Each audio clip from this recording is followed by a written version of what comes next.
오늘 이 현장은 정말 말도 안 되게 저렴한 매물 그리고 신축 아파트가 무려 34건입니다. 그 중에서 저렴한 물건은 최저 가격 1억 9천만 원까지 떨어지는 것도 있고 분양평수 16평에서 35평까지 아주 다양하게 나와 있기 때문에 저렴하게 낙찰 받는다면 정말 좋은 기회이지 않을까라는 생각이 듭니다.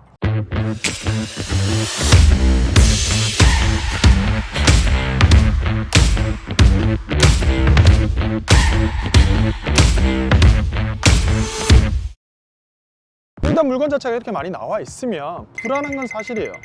어떤 문제가 있어서 나온 거 아닐까? 라고 고민이 드실 텐데요. 저는 개인적으로 이런 물건을 좋아하긴 합니다. 왜냐하면 이렇게 많은 물건이 있으면 그 속에서 흐르는 물건이라고 하거든요. 물건이 워낙 많다 보니까 사람들이 좋은 물건에 오히려 입찰을 하지 않고 경쟁자가 낮아져서 낮은 가격에 낙찰되는 경우도 굉장히 많습니다. 그 속에서 정말 어떤 물건이 똘똘한 물건인지 파악을 하고 소식껏 입찰해서 낙찰을 받는다면 정말 좋은 물건이 되지 않을까라는 생각이 들어서 현장을 나와보게 됐습니다. 일단 물건이 34건입니다. 지금 현재 12월 4일 날 진행되는 게 5건 있고요. 그 다음 12월 23일 날 진행되는 게 29건 있어서 도합 34건입니다. 34건. 근데 일단 1차적으로 온라인으로 봤을 때 이 물건은 소유자가 소음구역 주택 재개발 정비 조합으로 되어 있고요. 채권자가 효성중공업으로 되어 있습니다. 이걸로 봤을 때 재개발 재건축을 하고 나서 해당 세대에 대한 공사비를 받기 위해서 효성중공업이 채권으로서 경매를 진행하는 물건으로 보여지고요. 신축 아파트고, 그리고 해당 물건의 권리분석상 봤을 때 임차인이 없는 것으로 보여져요. 처음에 분양하고 나서 분양이 안 된 세대에 대해서 시공사가 권리 행사를 하는 거기 때문에 임대가 놓아졌다면 그 전에 권리관계가 해소가 됐을 건데 임대가 놓아지지 않고 새 집으로 보여집니다. 즉 공실로 보여지긴 해요.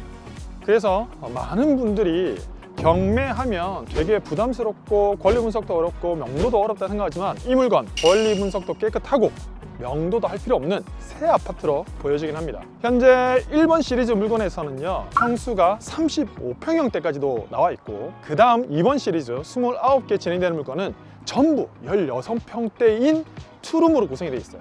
그래서 작은 평수는 투룸에 화장실 하나 있는 형태로 되어 있고, 큰 평수는 우리가 일반적으로 아는 한상형 구조의 3룸에 화장실 2개인 아주 좋은 구조로 되어 있습니다. 일단 위치적으로 보면 나쁘지 않습니다. 김포공항에서 남서쪽에 위치하고 있고, 가장 가까이에는 부천 대장 공공택지지구가 있고요. 위쪽으로는 계양 테크노밸리 공공주택지구가 개발이 되고 있어서 현재 이 위치는 약간 외곽으로 보여지긴 하지만 개발 계획이 완성이 되면 정말 더 좋아질 곳으로 보여지고요. 서울과의 접근성 역시도 강서쪽은 차량으로 20분이면 갈 수 있는 거리에 위치하게 됐습니다. 세부적으로 위치를 봐도 바로 앞에 서운초등학교, 서운중학교, 고등학교를 도보로 직접적으로 쓸 수 있는 거리에 있고요. 근처에 서운체육공원, 인천계양체육관이 있는 등 직접적인 학교 및 공원들도 굉장히 잘 되어 있는 단지 되겠습니다. 현장을 둘러보면서 이런저런 얘기 조금 더 이어갈 수 있도록 하겠습니다. 일단 물건지를 보게 되면 이렇게 1600세대 대단히 아파트 단지입니다. 지금 진행되는 물건은 제일 끝쪽에 있는 물건으로 보여지는데요, 아마 주택 임대용으로 만들었던 것 같아요. 그래서 크지 않는 구조가 되겠습니다. 겉모습은 깨끗한 새 아파트 단지로 보여져요. 일단 단지를 걸어가면서 물건이 무더기로 나와 있는 해당 동 앞으로 가보겠습니다. 그리고 또 이 물건이 좋은 건 전부 다 국민평수 이하기 때문에 소액으로 단기 매매도 가능한 물건들 되겠습니다. 물론 84는 6억 정도 감정이 됐기 때문에 적정한 시세로 보여지는데요, 온라인상으로 이 물건의 실거래 가격을 보면 작은 평수들은 실거래가 없어요. 아마 매매가 되지 않는 임대주택이었기 때문에 실거래가 없었던 걸로 보여지고요. 현재 나와 있는 매물도 없습니다. 그거는 부동산 중개사무소를 통해서 왜 매물이 없었는지 파악을 해봐야 될 것 같고, 29개가 무려 무더기로 나와 있는 116동 앞에 나와 있습니다. 이렇게 보면은 겉으로만 봤을 때는 뭐 일반적인 아파트랑 전혀 다를 바 없는 물건인데요, 지금 이렇게 보면 일부 세대는 입주한 걸로 보여집니다. 지금 거실 베란다 쪽에 옷들이 걸려 있어서 일부 옷실은 임대 및 분양이 되고 일부 옷실은 안 된 것 같고요. 이 영상을 끝까지 시청해 주시면 부동산 중개업소를 통해서 해당 물건에 정말 우리가 모르는, 꼭 알아야 하는 위험성은 없는지 판단해 볼 수 있도록 하고요. 단지 앞쪽으로 오면 앞에도 이런 조그만 공원이 체육시설 같은 게 마련이 되어 있네요. 뒤쪽으로도 보면 축구장도 보이고요. 괜찮아 보입니다. 일단 물건지를 들어왔는데요. 보면 우편들이 많이 쌓여 있습니다. 아마 공실이라서 쌓여 있는 것들은 거의 다 공실이지 않을까 싶고요. 우편함들도 관리사무소 이런 것들이 많이 있네요. 일단 1층에 있는 103호, 104호도 경매물건 진행 중인데 103호 여기에 안내문이 붙여져 있습니다.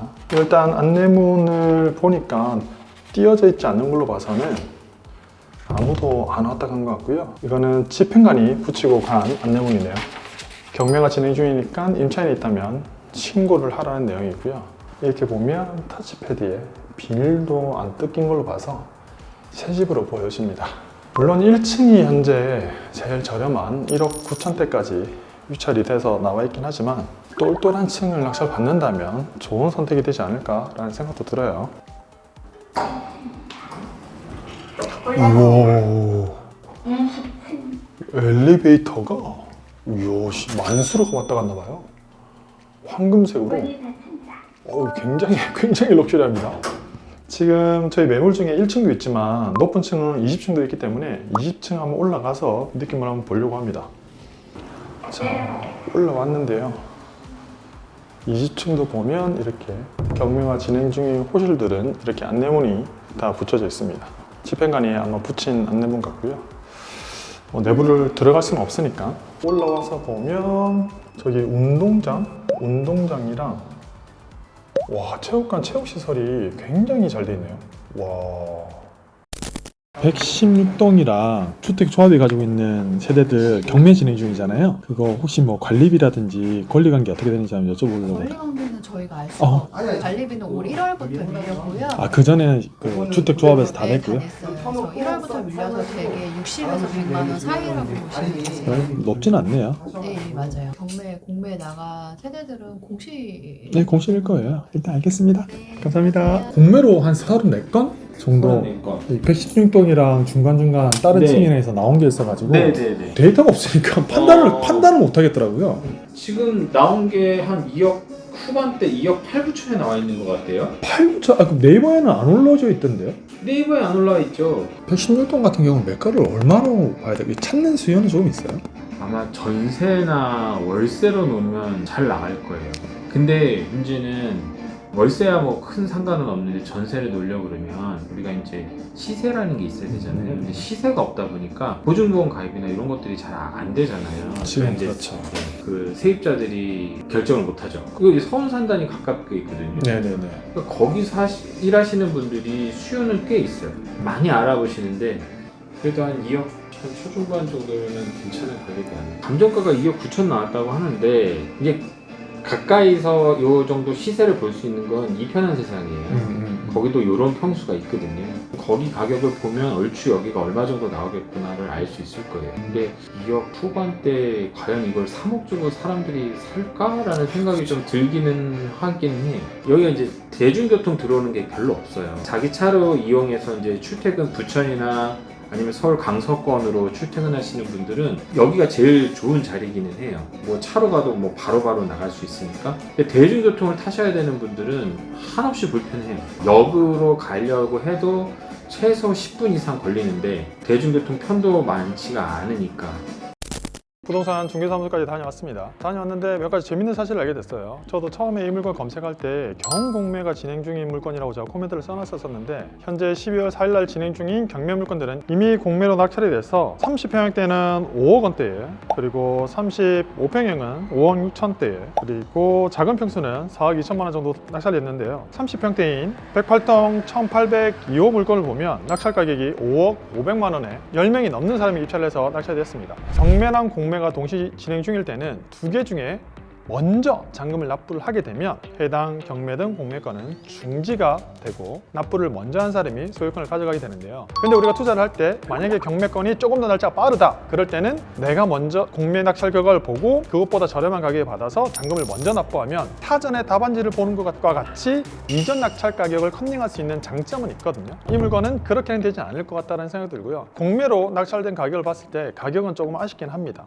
지금 실거래 가격이 5억 4천만 원 정도고 나와 있는 매물이 5억 8천만 원이긴 하나 낙찰 가격이 5억 500으로 봤을 때 실거주 목적으로 산다고 했을 때 공실이니까 뭐 시세보다 3천만 원 정도 싸게 산다? 그건 좋은 것 같은데 만약에 투자 목적이라면 나와 있는 매물이 5억 8천만 원이니까 나와 있는 매물 대비는 7,500만 원 싸게 산 것이긴 하나 실제 단기로 매매를 한다고 했을 때는 그 가격은 만만치는 않을 것입니다. 아마 손해는 날 것 같진 않지만 조금 더 보수적으로 받았으면 좋지 않았을까라는 생각이 드는 물건이고요. 부동산 중개사무소를 통해서 보니까 가격을 그 전에 시행사와의 문제가 있어서 전세든 매매든 못했던 거고 전월세에 대한 수요는 확실히 있다라고 얘기를 해주고요. 서울공단이 가까이 있어서 전세와 월세에 대한 문의는 굉장히 많은 편이라고 합니다. 그리고 매매 가격은 매매를 해본 적이 없기 때문에 판단할 수 없다고 하나 이것보다 큰 평수의 매물로 비교를 했을 때는 적정한 가격은 2억 후반대, 3억 초반대가 맞다라고 말씀을 해주시지만 실제 거래 사례가 없기 때문에 그 누구도 정답을 할 수 없는 물건 되겠습니다. 여기 작은 평수를 찾는 매매에 대한 수요는 조금 많지 않다라는 점, 그리고 임대 수요는 괜찮지만 매매는 그 누구도 확신할 수 없기 때문에 절대 이 물건 높은 가격에 받아서는 안 될 것 같고요. 이번에 차에 최저 가격 정도에 받는다면 한 2억 초중반에는 매각을 기대해 볼 수 있지 않을까 하는 생각 들고, 그게 아니라면 전월세를 한 바퀴 놓고 정상화시킨 다음에 매매하는 전략을 써야 될 것으로 보여집니다. 그리고 매매 가격을 특정할 수 없기 때문에 단순히 얼마에 팔릴 수 있겠다라는 막연한 기대감으로 투자하는 건 절대 하면 안 되는 물건으로 보여집니다. 일단 이 물건 여러분들 투자하실 분들은 시간이 남아있으니까 조금 더 고민해 보시고 접근하시길 바라고요. 좋은 결과 있기를 기원드리겠습니다. 시청해주셔서 감사드리고 다음번에 더 즐겁고 좋은 대박 물건으로 찾아뵐 수 있도록 하겠습니다. 감사합니다.